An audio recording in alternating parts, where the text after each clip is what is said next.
अनुरोध करूंगा माननीय कि सबको संबोधित करें। थैंक यू सभी पत्रकार एवं छायाकार मित्रों का आज की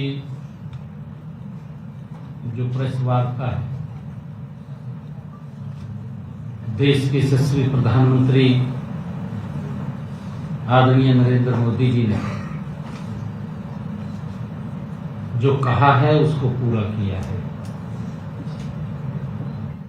अभी 1 महीने पहले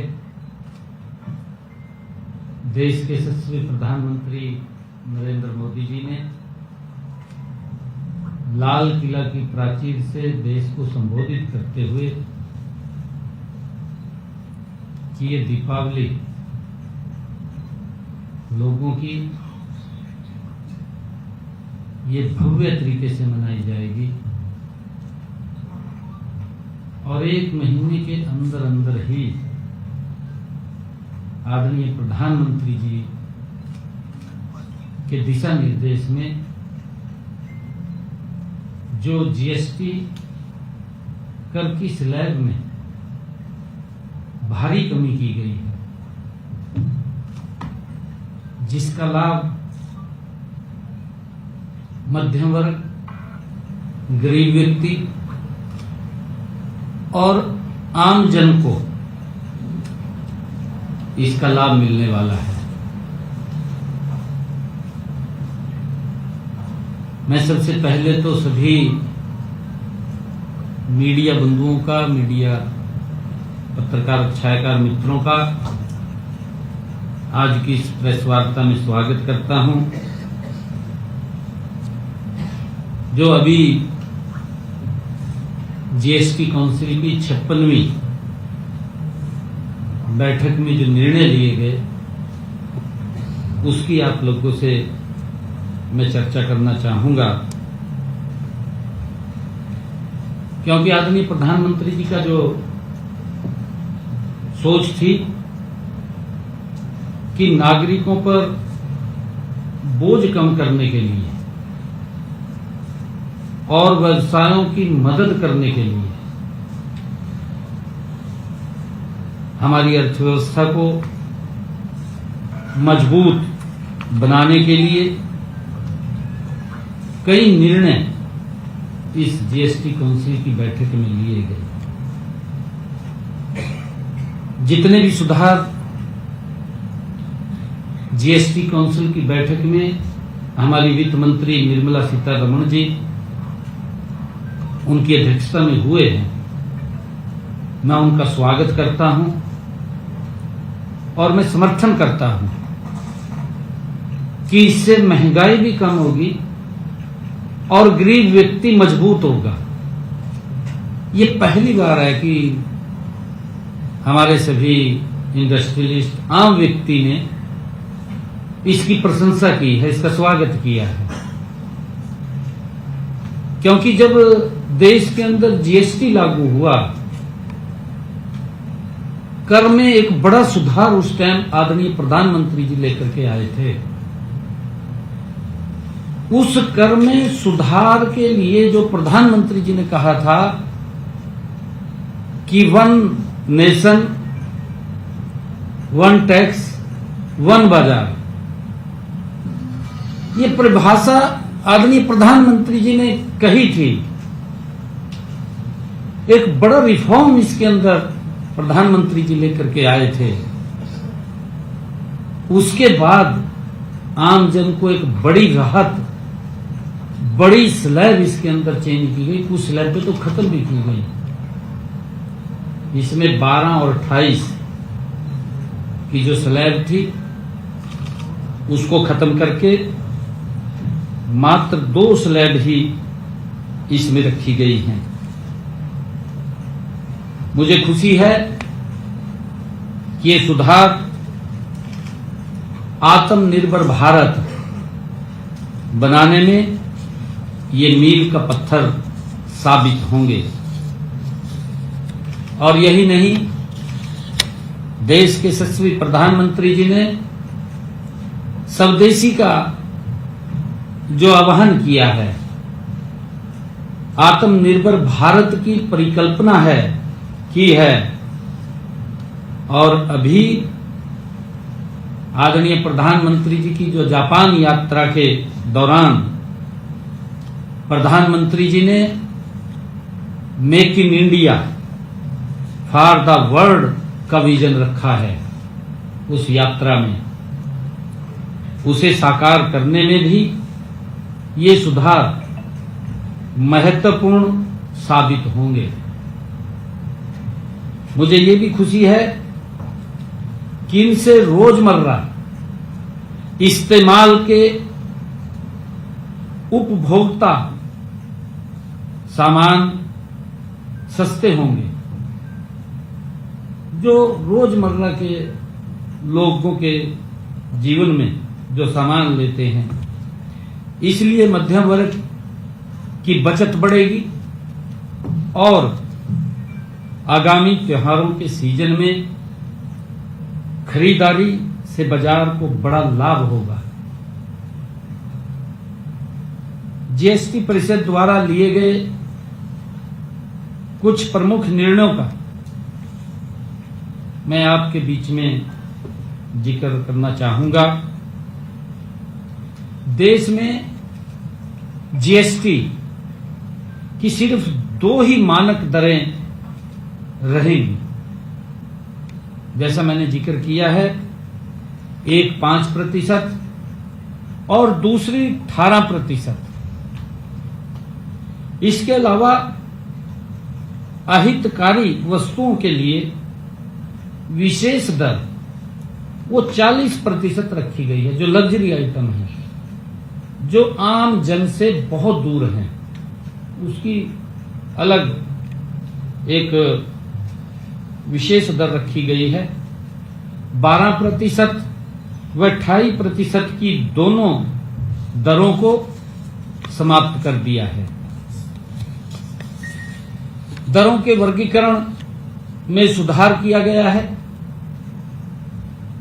इसमें वर्गीकरण संबंधी विवाद कम होने और मुकदमेबाजी से बचकर करदाताओं को लाभ होगा।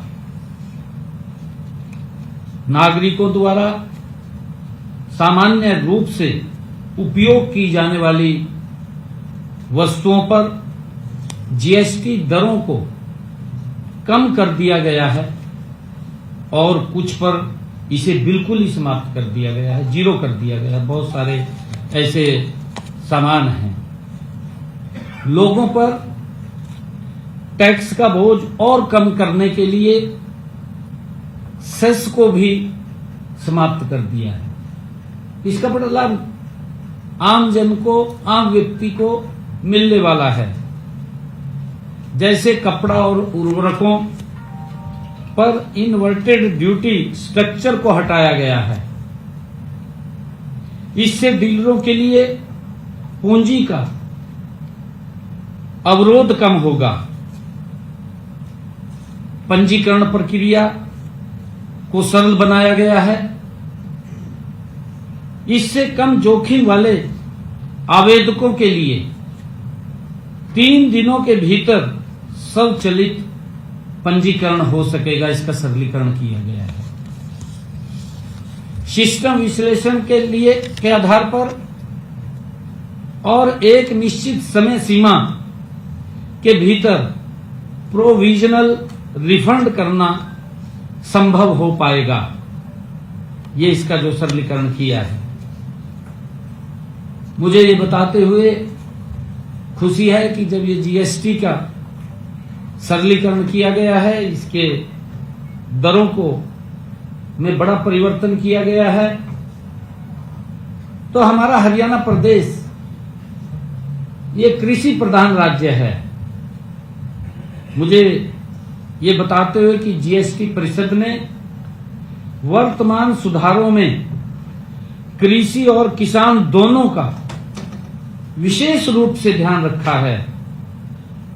मैं माननीय केंद्रीय मंत्री ने हमारे अनुरोध को स्वीकार किया है, उसके ऊपर विचार करने और विशेष रूप से जो फसल अवशेष हैं उसके प्रबंधन में उपयोग होने वाले कृषि उपकरणों पर जीएसटी दरों को कम करने के लिए मैं माननीय मंत्री जी का दिल से आभार व्यक्त करता हूं, उनको धन्यवाद देता हूं।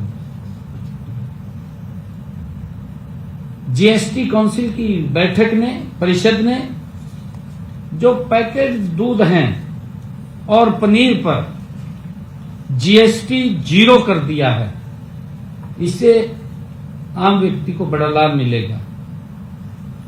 घी, मक्खन और सूखे मेवों पर जो दरें थी वो पहले 12% थी, अब उनको कम करके 5% के कर दी गई हैं। इन बदलावों से कीमतों में कम होंगी, महंगाई को नियंत्रित करने में मदद मिलेगी और सभी को पौष्टिक भोजन भी प्राप्त होगा। काउंसिल में ये भी निर्णय लिया गया कि रोटी और पराठा जैसे रोजमर्रा के खाद्य पदार्थों पर जीएसटी पूर्ण रूप से समाप्त कर दिया है, 0 कर दिया है। इससे पारंपरिक हमारे जो खाद्य व्यवसायों को बढ़ावा मिलेगा। इन कदमों से हरियाणा के खाद्य प्रसंस्करण उद्योग को भी बढ़ावा मिलेगा। किसानों को अपनी फसलों का मूल्यवर्धन करने में मदद मिलेगी और ग्रामीण क्षेत्रों में रोजगार के नए अवसर पैदा होंगे। मुझे ये भी खुशी है आप लोगों को बताते हुए कि जीएसटी काउंसिल का सिंचाई और जुताई मशीनरी जैसे कृषि उपकरणों पर जीएसटी दरों को 12% से घटा करके 5% किया गया है। ये कदम स्वागत योग्य कदम है। मेरे किसान को इसका मजबूत लाभ मिलेगा। उसकी आय बढ़ाने में ये जीएसटी के अंदर एक महत्वपूर्ण कदम है। इसका हम स्वागत करते हैं।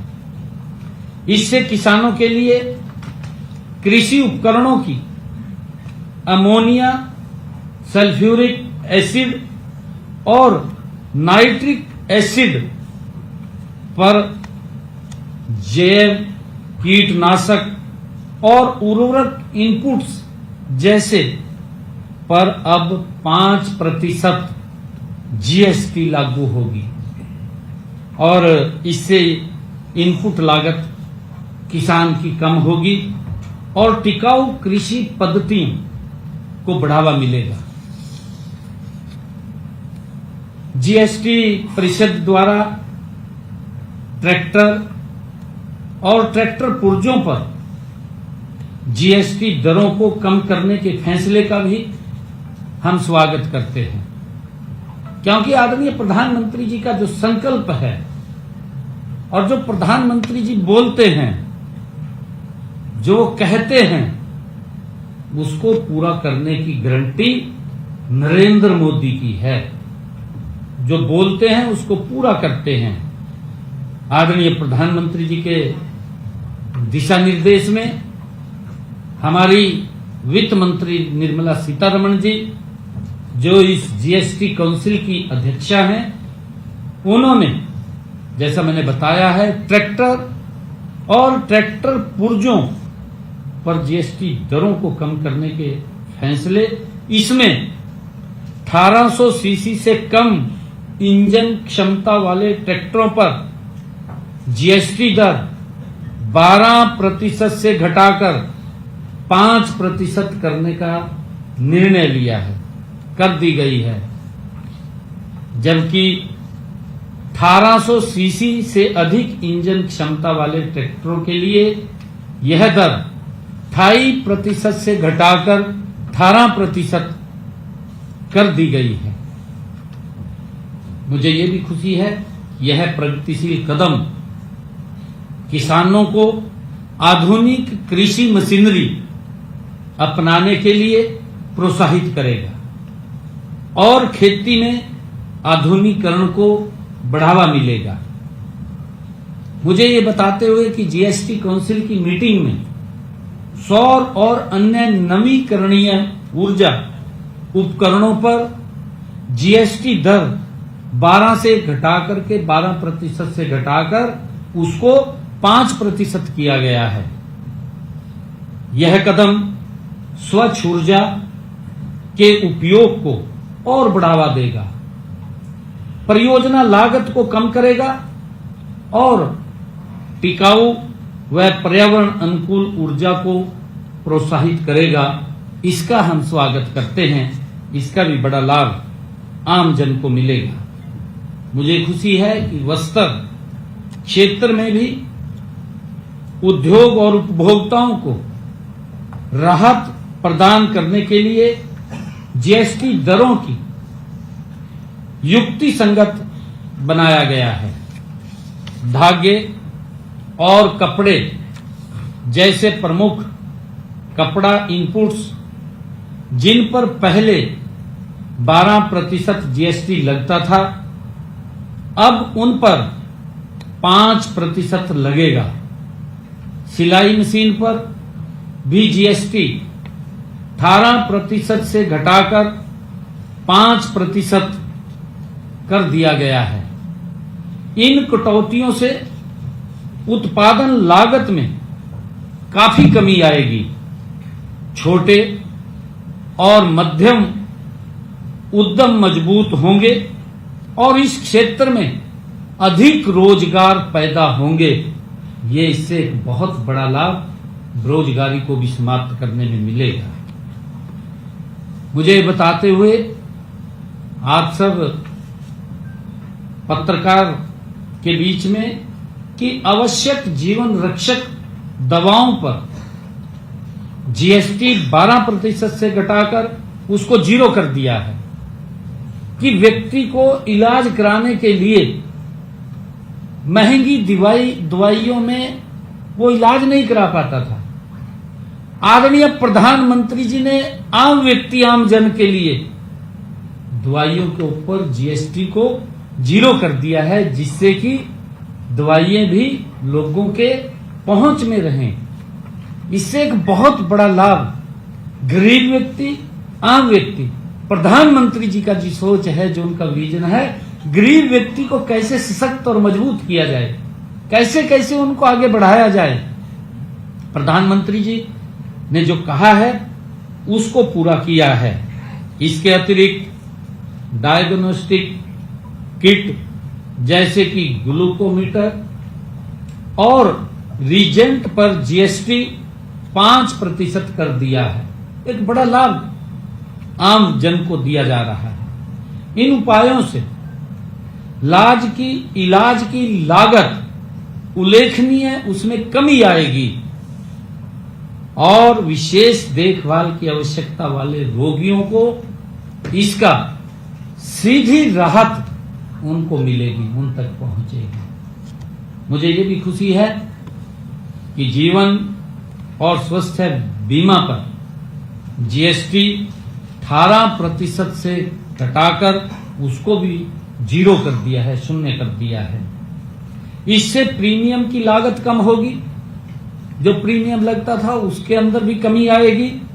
परिवारों को अधिक वित्तीय सुरक्षा और अधिक किफायती उपचार तक पहुंच भी मिलेगी।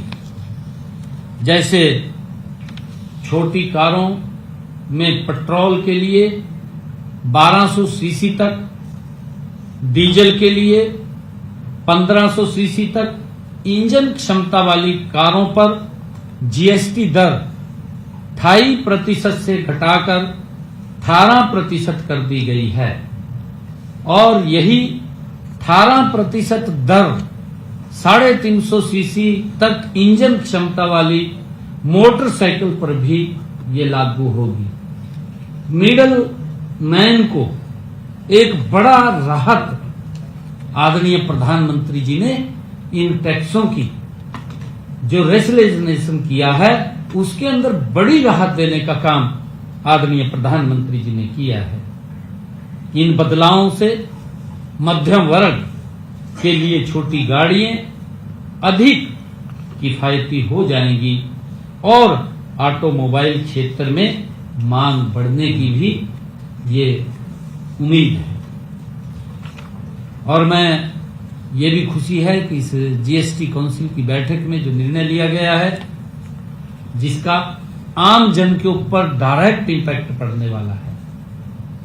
जीएसटी काउंसिल ने जो हमारे सीमेंट पर जीएसटी पहले 2.5% लगता था, उसे घटा करके अब 18% किया गया है। सीमेंट के भाव के अंदर भी बड़ी कमी आएगी, जिसका आम व्यक्ति को अपना मकान बनाने में कम उसका पैसा लगेगा। इससे निर्माण लागत कम होगी और हरियाणा में इंफ्रास्ट्रक्चर विकास और मकान बनाना आम व्यक्ति के लिए आसान होगा। कुछ अहितकारी वस्तुओं की दरों को भी युक्ति संगत बनाया गया है, जैसे तंबाकू उत्पादकों और पान मसाला सिगरेट पर जीएसटी 40% तक बढ़ाने का निर्णय लिया गया है। तंबाकू के ऊपर, सिगरेट के ऊपर और पान मसाला के ऊपर 40% तक ये बढ़ाने का निर्णय लिया गया है। इन वस्तुओं पर नई दरें बाद की तारीख से ही लागू होंगी। तब तक वर्तमान में लागू 28% टैक्स और कंपनसेशन सेस लागू रहेंगे। चीनी युक्त एरिएंटेड वाटर और कैफीन युक्त पेय पदार्थों पर भी जीएसटी दर 40% करने का निर्णय लिया गया है, जिन पदार्थों में ज्यादा चीनी का इस्तेमाल होता है। देखिए आदरणीय प्रधानमंत्री जी आम जन के स्वास्थ्य की भी जीएसटी के माध्यम से सीधा सीधा संकेत दे रहे हैं कि व्यक्ति स्वस्थ रहे। ये आदरणीय प्रधानमंत्री जी का जो विजन है, इस देश को विकसित राष्ट्र की तरफ गति से ले जाने का, यह आदरणीय प्रधानमंत्री जी का विजन है। और इन उपाय का उद्देश्य हानिकारक उत्पादकों की खपत को हतोत्साहित करने के साथ सार्वजनिक कल्याण के लिए उच्च राजस्व उत्पन्न करना भी है। जीएसटी ने हमारी कर प्रणाली को सरल और पारदर्शी बना दिया है। इसने राज्यों के बीच व्यापार में आने वाली बाधाओं को भी दूर किया है और जो एक राष्ट्र एक कर एक बाजार को जो परिकल्पना आदरणीय प्रधानमंत्री जी की थी, उसको साकार किया है।